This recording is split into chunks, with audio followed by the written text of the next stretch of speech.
NASA नाज़रीन किराम, लेकिन अब तो कोई नहीं कहता कि इलेक्शन का कोई शोर शराबा नहीं है, गुलगपाड़ा नहीं है, कोई रौनक नहीं है, कोई मालूम नहीं हो रहा कि इलेक्शन हो रहे हैं। अब तो लोगों को लगता है कि इलेक्शन हो रहे हैं, अगरचे अब भी लोग कुछ ठंडे ठंडे से हैं।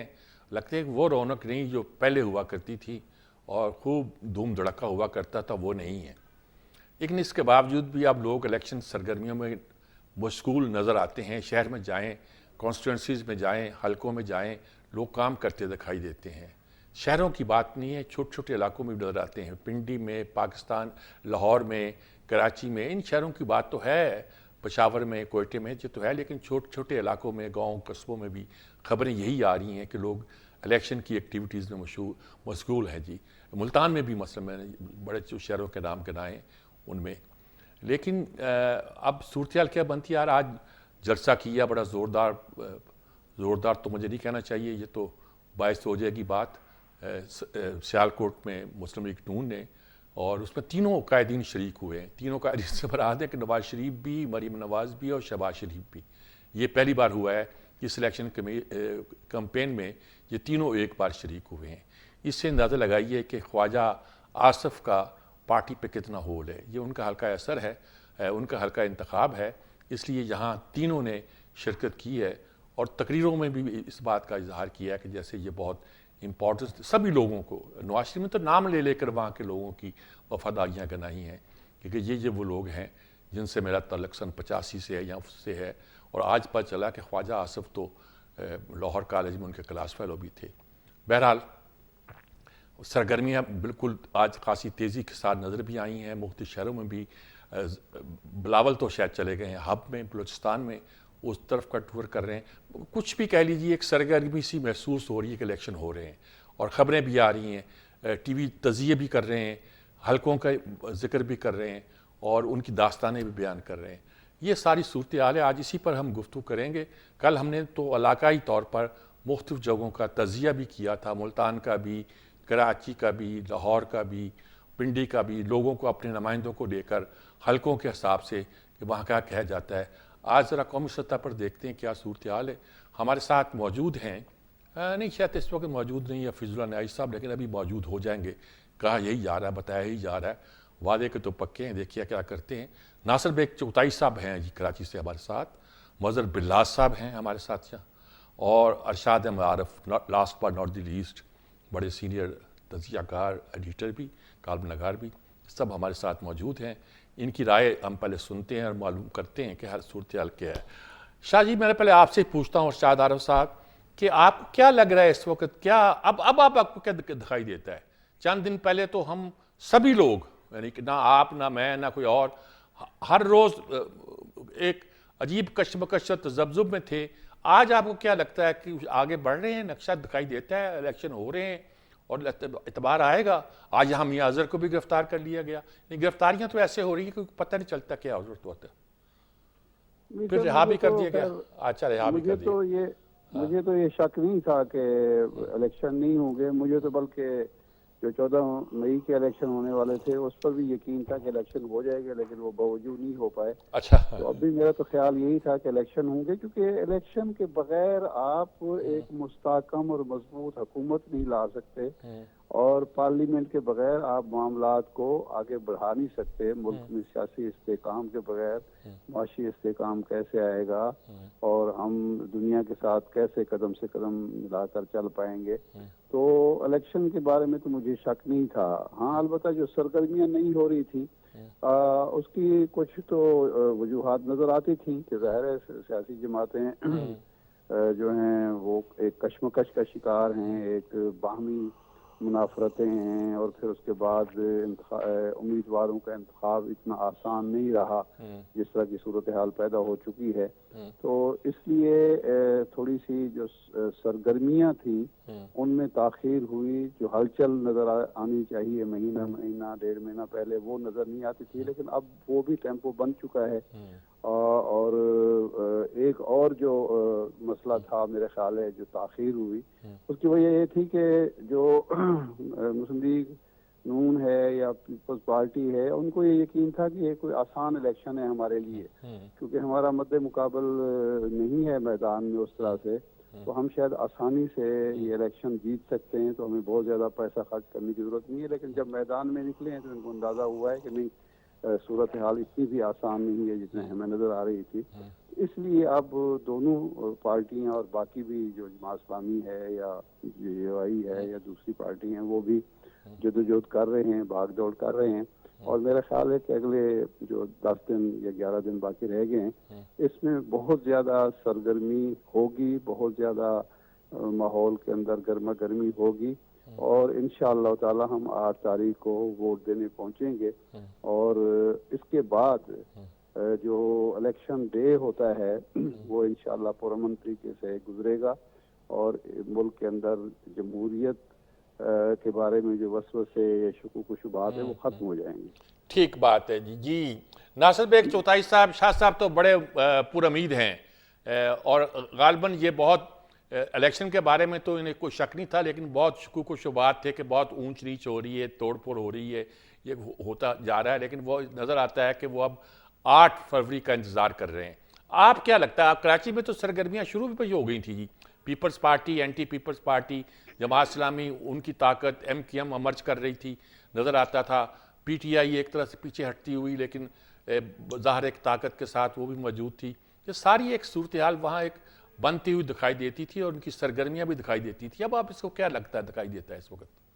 मुझे मैंने 1 महीने पहले आपका सवाल था कि 8 फरवरी को क्या होगा, तो मैंने अर्ज किया था मैं वोट देने जाऊंगा, आप जाए ना जाए मैं वोट देने जाऊंगा। ठीक है। और बिल्कुल मैं उस पर आज भी कायम हूँ कि 8 फरवरी को मैं वोट देने जाऊंगा। दूसरी बात ये कि इंतखाबी माहौल अब कैसे वैसा वाकई बिल्कुल नहीं है जैसे पहले था, ना इतनी नफरतें इससे पहले होती थी। पहले तो हमेशा आपको अंदाजा है नफरतों का क्या मेयार होता था, क्या उरूज होता था। अब वो नहीं है। ठीक है, कभी शेर की कभी तीर की बात होती है, कभी एक ऐसे नाकाम शख्स की बात होती है बकौल उनके कि वो नाकाम है, कि जो जेल में बैठा हुआ है, उसकी अपनी भी से है, उसका अपना भी मौका है। तो अब मुकाबला बिलावल कहते हैं कि 2 पार्टियों में, मैं कहता हूँ ऐसा नहीं है, मुकाबला 2 पार्टियों में नहीं है, मुकाबला 3 पार्टियों में है। और अभी जो इंडिपेंडेंट पार्टी है वो मौजूद है। ये बात अलग है कि उसके पास निशान नहीं है, बिल्कुल मुख्तलिफ बात है। अगर आप बाजारों में जाएं, अगर आप मजदूरों में जाएं, तो आपको सबकी हिमायत मिलेगी। ज्यादा हिमायत किसकी मिलेगी वो आपको पता है, क्योंकि जो जहरों में डाल दिया गया है, जो जहरों में ठूंस दिया गया है, वो निकला नहीं है। उसका सबूत अच्छा आज का दिन बड़ा एक्टिव दिन था आज का मीर साहब। आज लियाकत बाग में बिलावल भुट्टो थे, पिंडी में बड़ा जलसा किया। सियालकोट में तीनों कायदीन थे मुस्लिम लीग के, बड़ा जलसा किया। हब में आसिफ अली जरदारी थे, हाँ आसिफ जरदारी वहाँ थे। हब में उन्होंने जलसा किया और बहुत क्लास का मैसेज दिया उन्होंने। मुझे उसे तवक्को नहीं थी इस जुमले की कि तो आपके यहाँ यूनिवर्सिटी बन सकती है, आपके यहाँ सड़कें बन सकती हैं, आपके यहाँ अस्पतालें बन सकते हैं, लेकिन मजदूरों क्यों मारते हो जो ये काम करते हैं, जो सड़कें बनाते हैं। उसके बाद कराची में आज आसफा भुट्टो निकली, जगह जगह गई हैं, कई इलाकों में गई हैं। और सबसे जो इम्पोर्टेंट बात हुई वो कराची में 2 बड़ी मैराथन हुई हैं, एक 42 किलोमीटर की और एक हाफ। और उसके बाद उसी मुकाम पे जहाँ हम मैराथन का जश्न मना रहे थे कंप्लीट होने का, वहाँ फसाद हो गया। ओहो अच्छा। वहाँ PTI का जुलूस पहुंच गया, अच्छा, और परमिशन लिए बगैर पहुंच गया, और क्लैश हो गया जाहिर पुलिस से।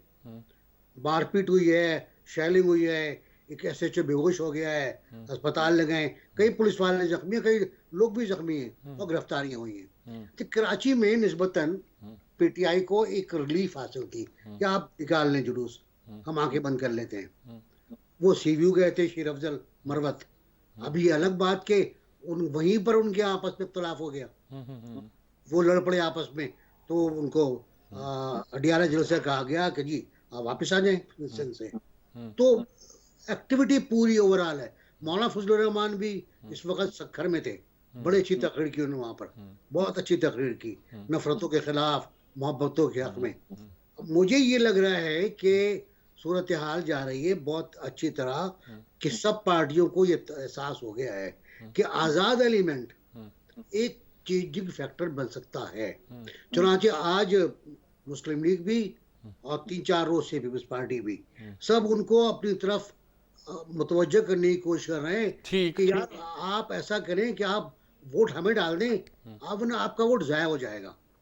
अब मुझे समझ में नहीं आता कि दलील कहाँ तक काम आएगी, देखते हैं क्या होता है, लेकिन ये इंतखाबात तो 8 को हैं। ठीक बात जी। मजहर बिल्लाह साहब, आपका क्या बड़ा दलेराना तजिया है इसका जी? जी शुक्रिया मीर साहब, मुस्कुरा रहे हैं आप। मैंने इरशाद आरफ साहब की बात भी सुनी है और चुगताई साहब की बात भी सुनी है। ठीक है, पहले इंतखाबी माहौल में वो रंग नहीं था, वो जोशो जज्बा नहीं था, अब कुछ कुछ पैदा हुआ है। अब भंगना लेकिन डालिएगा। यहाँ दो तरह के जज्बे हैं, दो तरह की चीजें हो रही हैं। पीपल्स पार्टी जलसे कर रही है और नून लीग भी जलसे कर रही है, लेकिन एक पार्टी को पुलिस जलसे नहीं करने दे रही। मैं ये पहला इलेक्शन देख रहा हूं कि इंतखाबी मुहिम के दौरान दफा 144 का नफाज हुआ है और वो एक पार्टी के लिए हुआ है, किसी और के लिए नहीं हुआ। आज भी पंजाब में रैलियां निकली, गिरफ्तारियां हुई और उम्मीदवारों को गिरफ्तार किया गया। आप मुझे बताइए कि वो जो लेवल प्लेइंग फील्ड की बात है वो कहां गई? और जो दफा 144 है, अगर वो मेरे लिए तो आपके लिए क्यों नहीं? और जो ये जलसे बड़े बड़े कामयाब करार जिनको दिया जा रहा है, वो मेरा ख्याल है शाह साहब ने भी जलसा इनका पिंडी में देखा होगा, कल जो मियां शहबाज शरीफ ने किया था, और चुगताई साहब ने भी देखा होगा। इसी तरह इनकी रैली भी देखी होगी लाहौर में। और आज बिलावल भुट्टो का जो जलसा था, वो भी जो लोग जलसा देख के आए हैं उनको पता है वो कितना बड़ा है। तो ये जो वादे वईद कर रहे हैं, ये जो 40-50 साल हुक्मरान रहे पाकिस्तान के, पाकिस्तान की अगली नस्ल इनके काबू नहीं आ रही, लोग इनके जलसों में नहीं जा रहे। अब खानों का लालच दिया जाता है और लालच दिए जाते हैं, लोग वो जाते हैं तो कहते हैं कि जी हम वोट तो किसी और को देंगे। तो गुजारिश ये है कि मैं समझता हूं कि ये इंतखाबी माहौल जो इस वक्त की हुकूमत फराहम कर रही है, वो जमहूरियत के मुंह पे धब्बा है, बदनमा दाग है कि आप किसी एक को खुली छुट्टी दे रहे हैं और किसी के घर पे छापे मारे जा रहे हैं, किसी के लोगों को गिरफ्तार किया जा रहा है, किसी के कारकुनों को गिरफ्तार किया जाता है। आप सबके लिए मैदान खोले, आपको पता चल जाएगा कि दूध का दूध क्या है और पानी का पानी क्या है। ठीक बात। किसी के हाथ पांव बांध के, किसी को खुला छोड़ के आप पहलवानी करवाना चाहते हैं। बिल्लाह साहब, इलेक्शन तो हो जाएंगे ना? पता नहीं, अभी रिगिंग मैनेज नहीं हो रही। पहले इलेक्शन मैनेज नहीं हो रहा था, अब रिगिंग मैनेज नहीं हो रही। अच्छा, चलिए ठीक है। अभी मेरा ख्याल में एक वक्फा ले लेते हैं, वरना रंग में भंग पड़ जाए, कहीं से कहीं पहुंच जाएगी। लेकिन वक्फे के बाद हम कोशिश करते हैं कि ये देखें कि इन तमाम बातों के बावजूद अगर हम आगे बढ़ रहे हैं तो ये तो जमहूरियत की फतह ही गिनी जा सकती है। अगर ये पार्टियां इलेक्शन के बाद, जिनको बहुत इतराज़ात हैं, जिनके मेंबर भी गिरफ्तार किए जा रहे हैं, जिनको प्लेइंग फील्ड भी इवन नहीं मिल रहा, जिनके को इंतखाबी निशान भी नहीं मिला, सब बातें अपनी जगह। और क्या वो ये भी कहा जा रहा है कि इलेक्शन के बाद भी उन्होंने फैसला किया हुआ है कि वो असेंबलियों में भी बैठेंगे और ऐसा कोई सूरत पैदा नहीं करेंगे कि उनको पूरे प्रोसेस से बाहर कर दिया जाए। पता नहीं, एक तजिया ये है, कुछ लोग कहते हैं कि नहीं वो डट के मुकाबला करेंगे या एक नई सूरत पैदा करेंगे। अल्लाह जाने क्या सूरत होगी। अभी चलते हैं, बात करते हैं, अरशाद आरफ साहब से पूछेंगे, एक वक्फा लेते हैं, वक्फे के बाद क्या सूरत बनती है वो देखते हैं जी। एक वक्फा, वक्फे के बाद हाजिर होते हैं।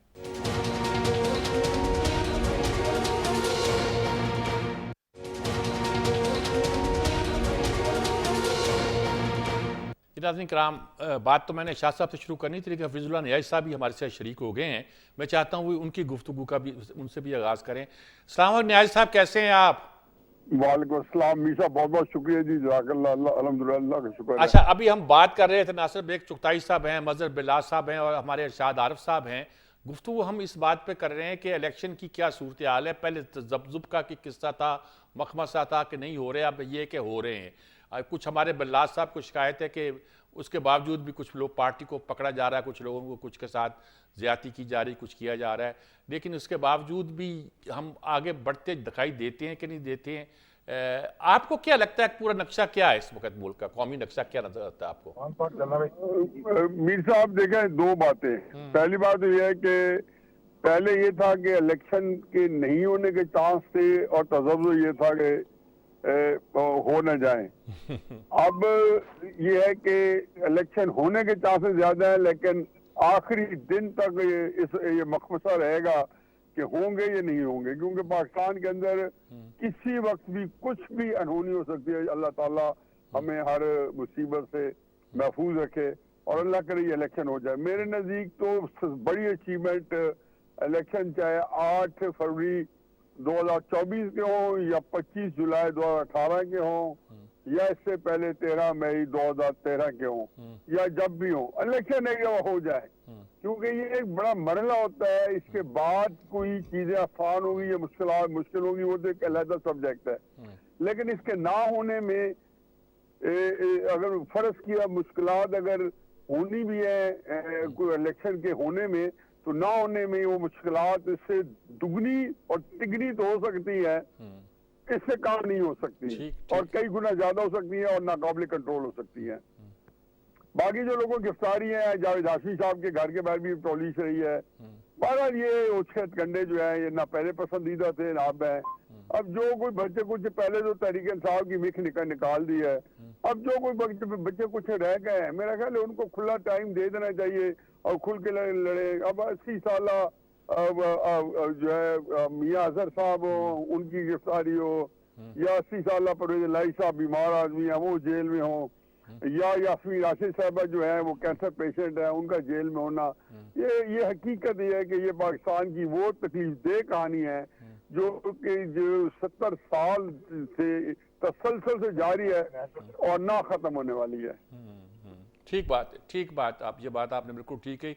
शाह साहब बात तो यही कह रहे हैं कि इलेक्शन का होना बहुत ज़रूरी है और लगता है कि ज़रूर इंशाल्लाह होंगे। शक पड़ता है कभी कभी आखिरी दिन तक, जैसे कि पाकिस्तान में हुआ करता है, लेकिन इस बार कुछ ज़्यादा ही तब्जुब का शिकार हो गए हम। इलेक्शन तो लगता हो जाएंगे, बहरहाल उसके बाद का क्या दिखाई देता है आपको जी? अच्छा सर, गुजारिश ये है कि इलेक्शन होने चाहिए। इलेक्शन बहरहाल एक पेशरफ्त है, लेकिन इलेक्शन फेयर एंड फ्री होने चाहिए। इलेक्शन बजाते खुद कोई चीज़ नहीं होते हैं, फेयर एंड फ्री इलेक्शन होते हैं जिसके नतीजे में एक मुस्तहकम मजबूत अवामी एतमाद की हामिल हुकूमत आती है, नए जज्बे से आती है, अवाम उसके साथ होते हैं और वो ऐसे फैसले करती है जो मुल्क के लिए अवाम के लिए बेहतर हूँ। बाज़ों का सख्त फैसले भी। एक ऐसी लूली जंगली हुकूमत जिसको अवामी एतमाद भी हासिल ना हो, जो बना दी जाए धौंस धांधली से, तो ना वो मुल्क का कोई भला कर सकती है ना जमहूरियत का भला कर सकती है। इस इलेक्शन का जो एक डार्क पहलू है वो ये है कि हम इलेक्शन कमीशन और एक अदालती फैसले ने इसको 1985 में पहुंचा दिया है, जब आज़ाद उम्मीदवार जो थे गैर जमाती इलेक्शन हुए और हम पूरे इस अरसे में 38 साल तक सारे सियासतदानों ये ढंढोरा पीटा कि मुल्क के जितने मसाइल हैं, जो यहाँ करप्शन है, बैड गवर्नेंस है, यहाँ इलाकाइयत है, सूबाइयत है, नस्ली और लिसानी तासुबात हैं, ये 85 के इलेक्शन के पैदा करते हैं। हमने फिर मुल्क को वहाँ जाके खड़ा कर दिया है कि अब फैसला जो है वो आज़ाद उम्मीदवार करेंगे और हर शख्स जो है, बिलावल साहब भी दावा कर रहे हैं, जहांगीर तरीन भी दावा कर रहे हैं, बाकी लोग भी दावा करेंगे कि आज़ाद उम्मीदवार मिला के यानी मंडी लगा के हम हुकूमत बना लेंगे। तो ये कोई अच्छी बात नहीं है और मुल्क के लिए और जमहूरियत के लिए बहुत ही खतरनाक पहलू है कि हम बजाय इसके कि सियासी जमातों को यहाँ मजबूत किया जाता, कोई नजरिए की सियासत होती, हम फिर वो आज़ाद उम्मीदवारों की सियासत में पड़ गए हैं। ये तो इसका डार्क पहलू है जिसको बहरहाल वक्त साबित करेगा कि उससे हमने कितना नुकसान इस मुल्क का और जमहूरियत का कर लिया है। अब इलेक्शन के बाद उस सूरत में एक मजबूत मुस्तहकम हुकूमत आ सकती है कि अवाम के फैसले की रोशनी में अवाम जिसको वोट दें उसी को इक़्तिदार मिले और वो एक ऐसी हुकूमत आए जो आके 2-3 इश्यूज पर स्टेप ले। एक तो मईशत की बेहतरी के लिए वो सख्त फैसले जो होने चाहिए, आज से 10 साल पहले 15 साल पहले होने चाहिए थे, वो आके करे। दूसरा, हमारी जो खारजा पॉलिसी है, इस वक्त डामाडोल खारजा पॉलिसी है, उसको बेहतर करने की कोशिश करे।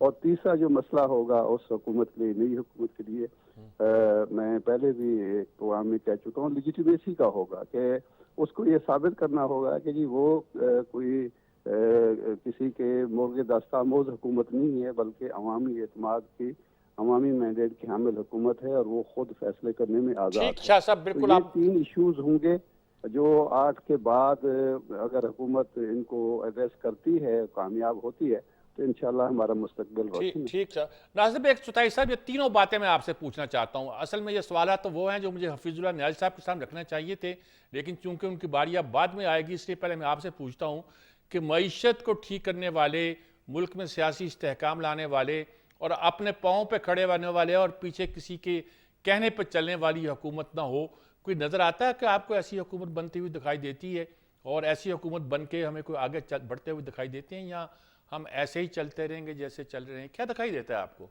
मुझे साहब, मैं खबर का आदमी हूँ, न्यूज़ में काम करता हूँ, छोटा सा जवाब दूंगा, नहीं। अच्छा। मुझे कोई ऐसा नजर नहीं आता जो अपने पैरों पे खड़ा हो। और ये आज की बात नहीं कर रहा हूँ मैं आपसे, ये हमारी हिस्ट्री बता रही है, हमारी तारीख बताती है।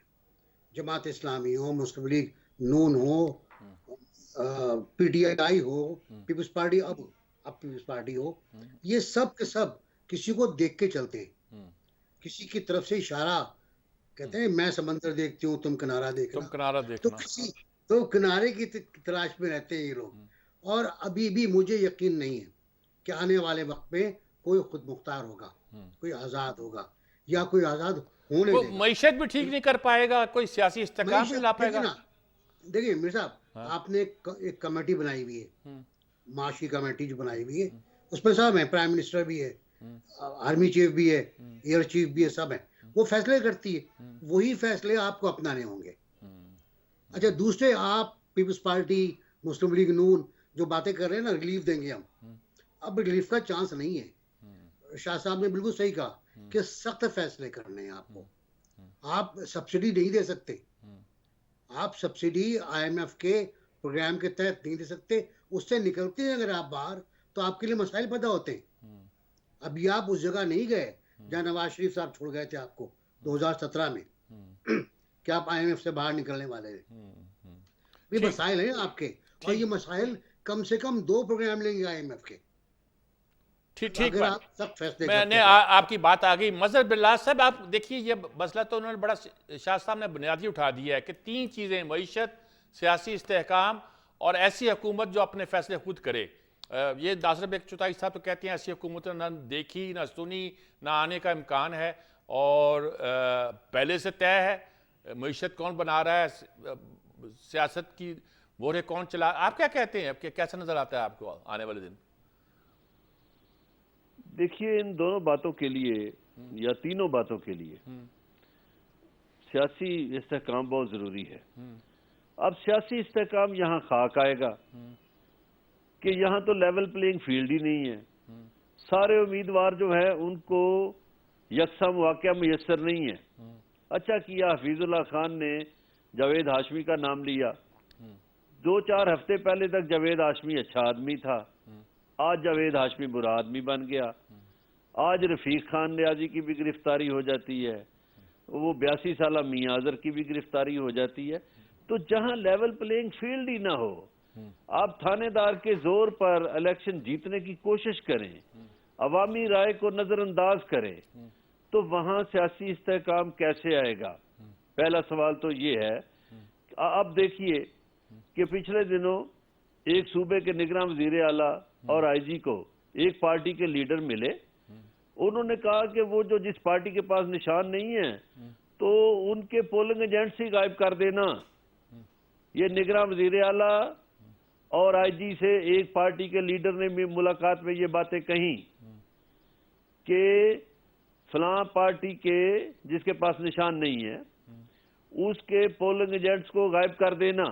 अब मुझे ये बताइए मीर साहब, जब एक पार्टी के पोलिंग एजेंट्स गायब हों या किसी भी कैंडिडेट के, तो आप कैसे शफाफ इलेक्शन कह सकते हैं? अब तो ये शाह अभी साहब तो की आप बात जो दुरुस्त है कि शफाफ इलेक्शन होने चाहिए, ठीक बात है आप, लेकिन वो ख्वाब बनता जा रहा है। हाँ ठीक बात है, लेकिन अभी सब ये अब बातें आखिरी जुमला सुन लीजिए मीर साहब। जनाब अब पंजाब पुलिस जो है उसका काम क्या रह गया है? पंजाब पुलिस का काम है एक पार्टी के सियासी जलसों और रैलियों को तहफ़्फ़ुज़ देना, प्रोटोकॉल देना, और दूसरी पार्टी की रैलियों को रोकना, उनके घरों पे छापे मारना, हमले करना। क्या पुलिस का ये काम है? हमारे इदारे क्यों नहीं सोचते? ठीक है क्या ये इलेक्शन कमीशन को नजर नहीं आ रहा सब कुछ? ठीक बात। बहरहाल जी नाज़रीन साहब, सारी गुफ्तगू आपने सुनी। अब एक वक्फा लेते हैं और ये तीनों सवालात के साथ एक नया ताज़ा सवाल मैं और लेकर हफीजुल्लाह नैज साहब की तरफ जाता हूँ। वो सवाल ये है कि अगर कहा तो यही जाता है कि अवाम कभी गलत बात पर मुतफिक नहीं होते, और इस हवाले से कई अक्सर हदीसें भी सुना दी जाती हैं, और जिसके जवाब में कुछ लोग कहते हैं कि ये बहुत सी बातें करते हैं, सुना भी दी जाती हैं, और ये भी कहा जाता है कि ये मोतबर हदीसें नहीं है, कुछ कहा जाता है या इनका ये मतलब नहीं या इनका मतलूब नहीं है। यानी एक नज़रिया तो ये है आमतौर के अवाम गलत बात पर मुतफिक नहीं होते। तारीख बताती गलत बात पर मुतफिक भी हुए हैं और गलत हुक्मरान भी चुने हैं, और अवाम को अगर आपने तरबियत ठीक ना की हो, हमारी आधी नस्ल जो है वो ऐसे रस्तों में चल, मैं उस पर बहस नहीं करना चाहता वरना मेरा बाइस उसमें ज़ाहिर हो जाएगा।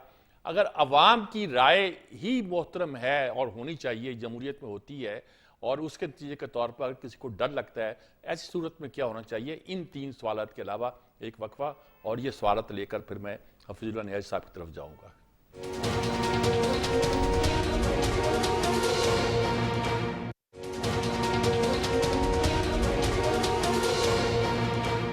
जी हफीजुल्लाह नियाज़ी साहब, मैं अपने सवाल को ज़रा बदल देता हूँ कि अगर अवाम की राय से ही ख़तरा पैदा हो जाए तो फिर क्या किया जाए? और फिर ये बात है कि नज़र आता है आपको मईशत का इस्तेहकाम होगा, सियासत अपने पाँव पे खड़ी हो जाएगी, वो किसी की पुश्त पनाही के सहारे नहीं चलेगी, और मुल्क में एक तरह का बिल्कुल इस्तेहकाम पैदा हो जाएगा। ये कुछ नज़र आता है आपको? क्या नज़र आता है आपको? तीन बातें जो गिनवाई। मैं 3-4 बातें करूंगा। देखिए जी, मेरा तो जो जमहूरियत कह लें या सियासत कह लें या इसके जो असरार और अमूद है, इनमें तो मेरा एक ही उस्ताद है। उसके बाद मैंने किसी बंदे को उस कैलिबर का देखा नहीं है लाइन पे सोचते हुए अपने साथ जिंदगी में। उनका नाम था मौलाना जफर अहमद इंसारी साहब।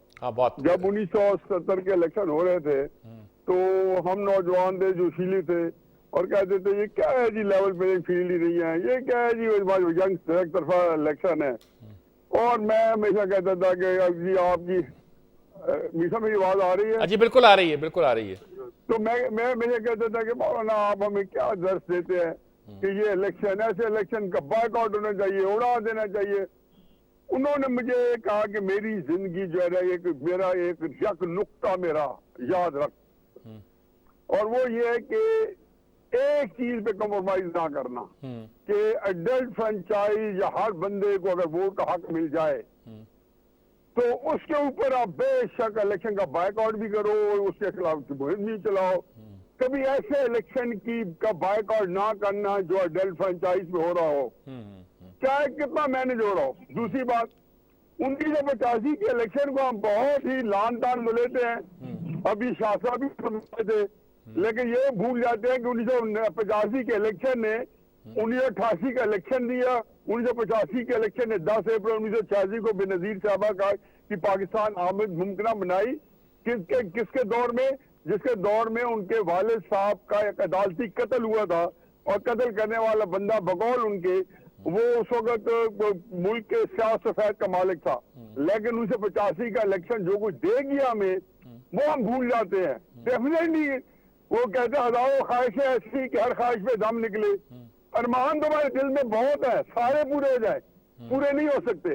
अब बात यह जी कि अगर 2018 का इलेक्शन हो गया तो अंदर से तो दिल से मेरा मानता ही नहीं था ऐसा इलेक्शन कि जिसमें महकमा ज़राअत वाले भी एक्टिव है, फलां भी एक्टिव है।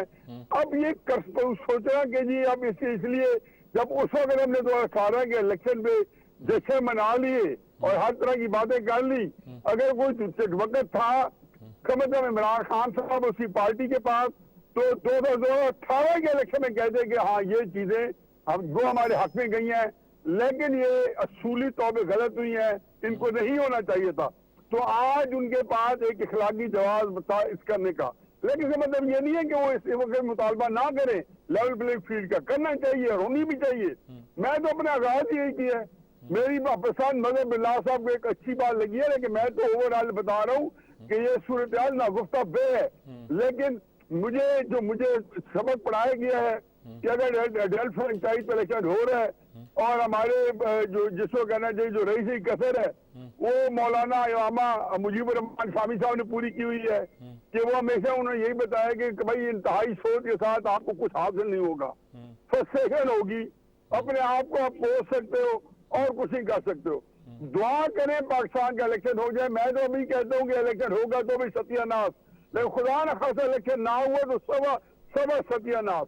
बाकी सियासियत में से कहा तो सियासियत में कैसे काम तो उसको याद करना चाहिए था जब अप्रैल 2014 में कराची से लेकर चित्राल तक बिल बोर्ड लग गए कि रियासत नहीं सियासत नहीं रियासत बचाओ।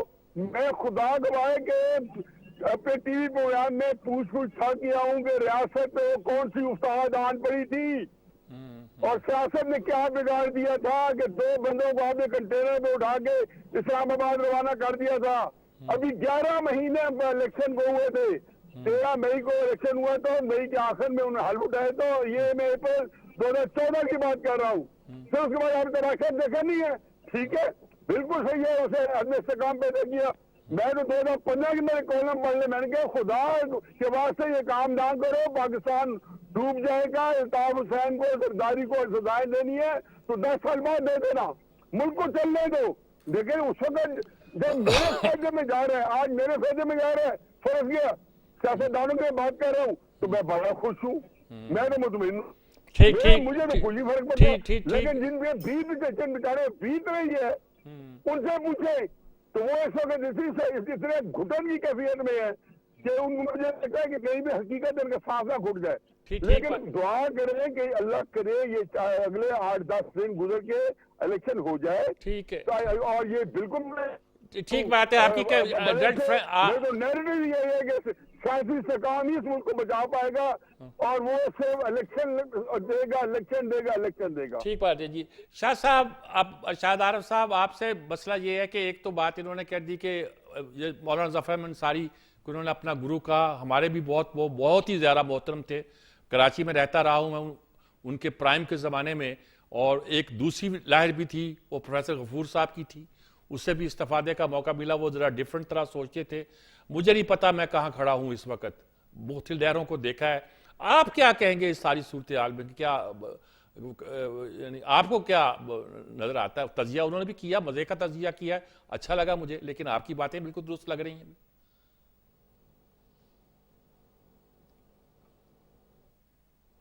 जी शाह साहब, आवाज़ नहीं आ रही आपको?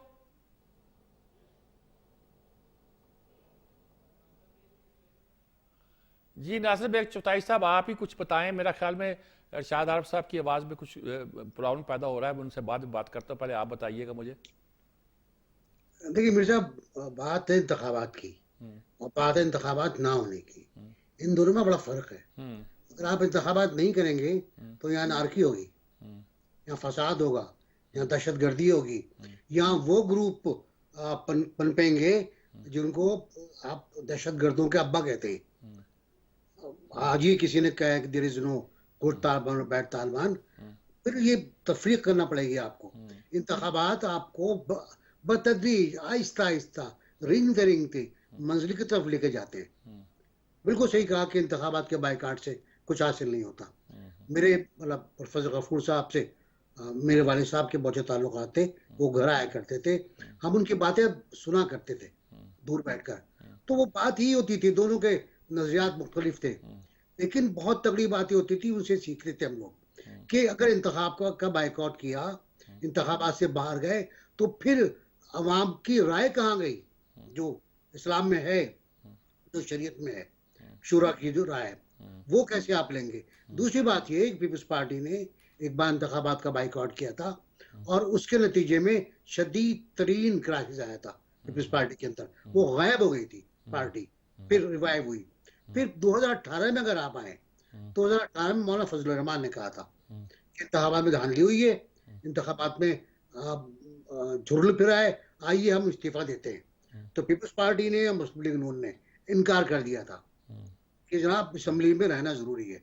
तो असम्बली में रहना जरूरी है, ये बिल्कुल अलग बात है कि 2018 की असम्बली को उस वक्त के प्राइम मिनिस्टर ने तोड़ने की कोशिश की, उसको जमहूरी सिस्टम को खराब करने की कोशिश की, फिर 2 असम्बली अपनी तोड़ दी उन्होंने। ये गलत बात है, ये भी होता है, ये एडवेंचर भी होता है, उसका नतीजा भी सामने आता है। लेकिन इंतखाबात जरूरी है। और देखिए, अगर हम वक्त पर इंतखाबात कराते रहते हर 5 साल के बाद, हम जस्टिस मुनीर का शिकार नहीं होते, हम मुश्ताक मौलवी का शिकार नहीं होते, आते जाएं जर्दलों के नाम लेते रहे, जजों के नाम लेते रहे, इनके हम शिकार नहीं होते, तो आज हम कहीं खड़े होते गालिबन।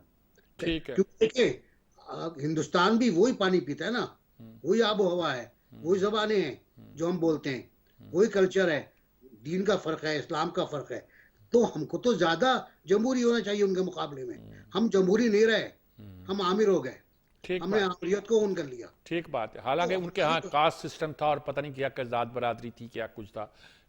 जी, अपना मजहर बिलास साहब के आप क्या क्या फरमाएंगे इस पर? जी, ये चुगताई साहब की ने दुरुस्त फरमाया है, लेकिन गुजारिश ये है कि जब तक आप वोट का एहतराम नहीं करेंगे तो सियासी इस्तेहकाम कैसे आएगा।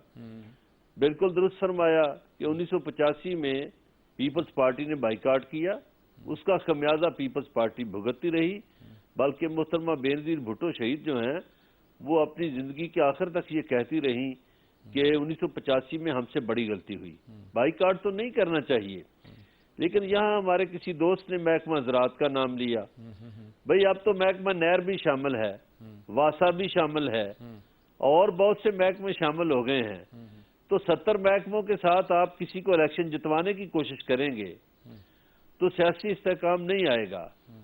एक बात और देखिए कि सियासी इस्तेहकाम के लिए ये ज़रूरी है कि आप शफाफ इलेक्शन करवाएं।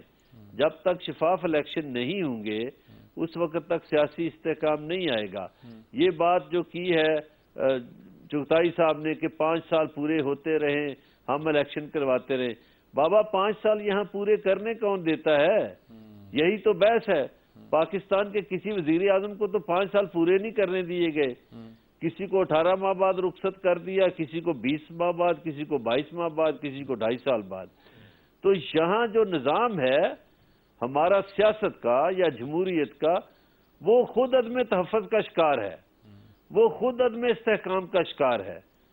हमारा इलेक्शन कमीशन इतना ताकतवर नहीं, हमारी जमहूरियत इतनी ताकतवर नहीं कि वो अपने वजीर आजम को 5 साल तहफ़्फ़ुज़ दे सके। तो जो निज़ाम है वही मेरा ख्याल है कि अदम इस्तेहकाम का खुद शिकार है। चलिए जनाब, आपकी बात फिर आपने जवाब। जी नासिर साहब कुछ कहना चाह रहे हैं शायद? नहीं, मैं बिल्कुल एग्री कर रहा हूँ बरलास साहब से। अच्छा, कि 5 साल बाद इंतखाबात होते, मैंने ये कहा है ना कि अगर 5 साल बाद इंतखाबात होते रहते, फिर जस्टिस मुनीर का मैंने हवाला दिया, तो वो रुकावटें मैंने बताई आपको कि जो आती रही, अगर वो रुकावटें नहीं आती है हमारे दरमियान तो शायद हम कहीं पहुंच चुके होते। और ये रुकावटें निज़ाम का हिस्सा है, हमारे आइन में खराबी है, हमारे आइन में इन खराबियों को दूर करने की जरूरी है। जजों का तकर्रुर का सिलसिला वो ठीक करना जरूरी है। आपको जजों का इम्पीचमेंट कौन करेगा? पार्लियामेंट करती है ना, आपकी पार्लियामेंट तो नहीं करती। ठीक आप बात। उसको इख्तियार दें, इख्तियार दें पार्लियामेंट को। आप पार्लियामेंट बहुत निज़ाम है, बहुत सी तब्दीलियों की ज़रूरत है। इस पर सारी गुफ्तगू करते हैं, बहस को कंक्लूड करने की कोशिश करते हैं। आखिरी सेगमेंट में एक वक्फा लेते हैं, वक्फे के बाद दोबारा हाजिर होते हैं। जी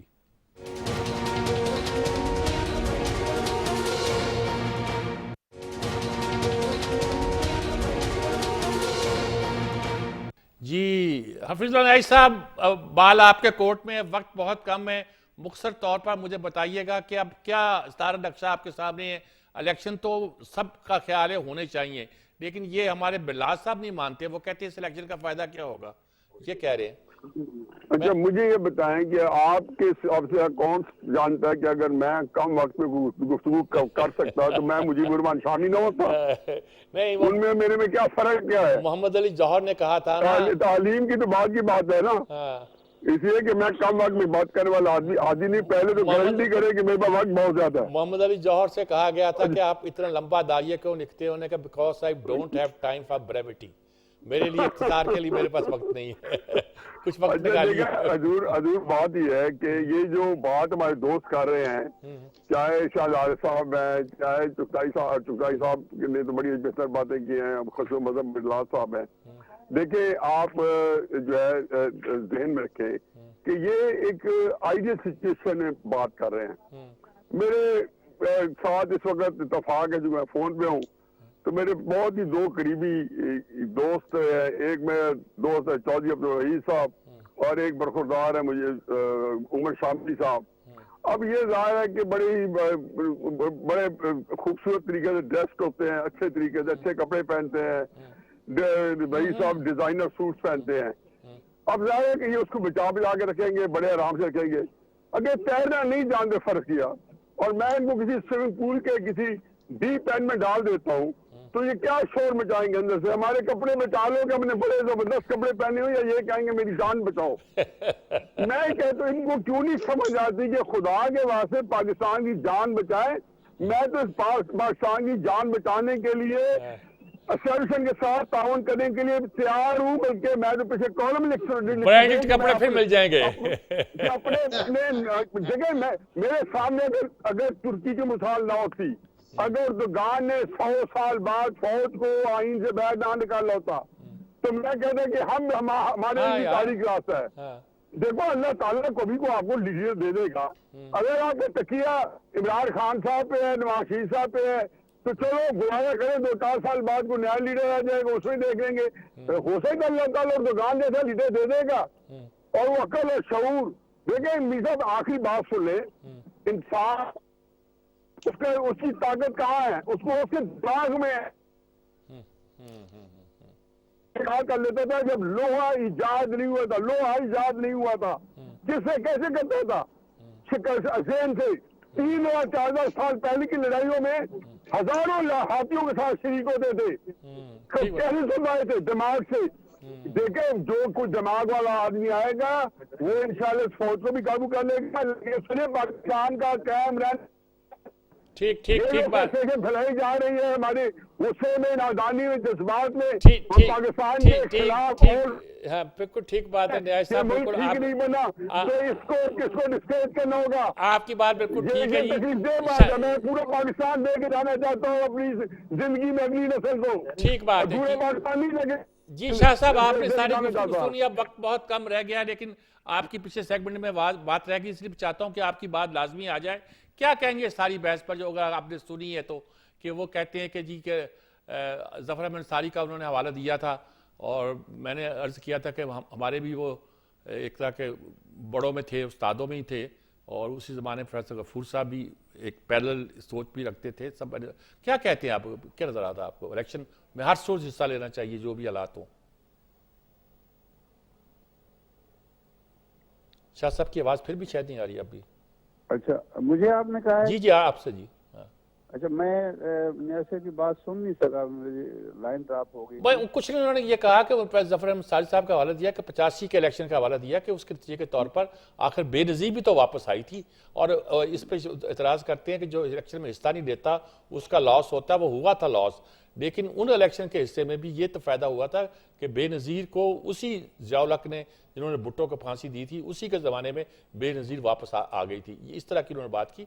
बाकी सारी ये सब लोग बहस करें। नहीं, मैंने जो अर्ज किया था वो ये था कि इलेक्शन जो हैं वो तो एक वे फॉरवर्ड ही होते हैं, बहरहाल हम आगे बढ़ेंगे। वो आपकी तायद कर रहे हैं, वो आपकी तायद कर रहे हैं वो इस बात की। हाँ, वो तो इसका सिर्फ एक जो मैंने उसका तारीख पहलू है वो बयान किया था कि 85 के इलेक्शन की वजह से इस मुल्क में लिसानी, नस्ली, इलाकाई, सूबाई फिरका वाराना मजहबी तासुबात पैदा हुए और ये जो उस इलेक्शन की वजह से ही इलेक्टेबल्स की लानत हम पर मुसल्लत हुई कि वो किसी नजरिए के पाबंद नहीं है, किसी जमात के पाबंद नहीं है, किसी डिसिप्लिन के पाबंद नहीं है, तो हम एक दफा फिर उस तरफ चले गए हैं। लेकिन इलेक्शन होंगे तो बहरहाल हम आगे ही बढ़ेंगे। हर सूरत होने चाहिए, हर सूरत होने चाहिए, हर सूरत होनी चाहिए और कोशिश करनी चाहिए जिस हद तक शिफाफ हो सकते हैं वो हो। चुगताई साहब एक मजबूत हुकूमत वजूद में जी। चुगताई साहब लास्ट वर्ड जी, बहुत कम वक्त है, आपसे भी लास्ट साहब जी मुख्तसरन ये कि नस्ली इलाकाई फिरका वाराना तासुबात जमहूरियत से नहीं आते, माशाल्लाह से आते, और हमारे यहाँ इन तासुबात को माशाल्लाह ने जन्म दिया और उनको उनकी तंजीमें कायम की। ठीक ठीक ठीक ठीक जी। जनाब बिल्लास साहब जी, शाह साहब ने फरमाया इलेक्टेबल्स की लानत, इलेक्टेबल्स की लानत तो खत्म हो सकती है और उसके खात्मे के लिए पॉपुलर पॉलिटिक्स चाहिए। तो अगर पॉपुलर पॉलिटिक्स को आप बैन करेंगे तो फिर ये लानत तो आपको बर्दाश्त करना पड़ेगी।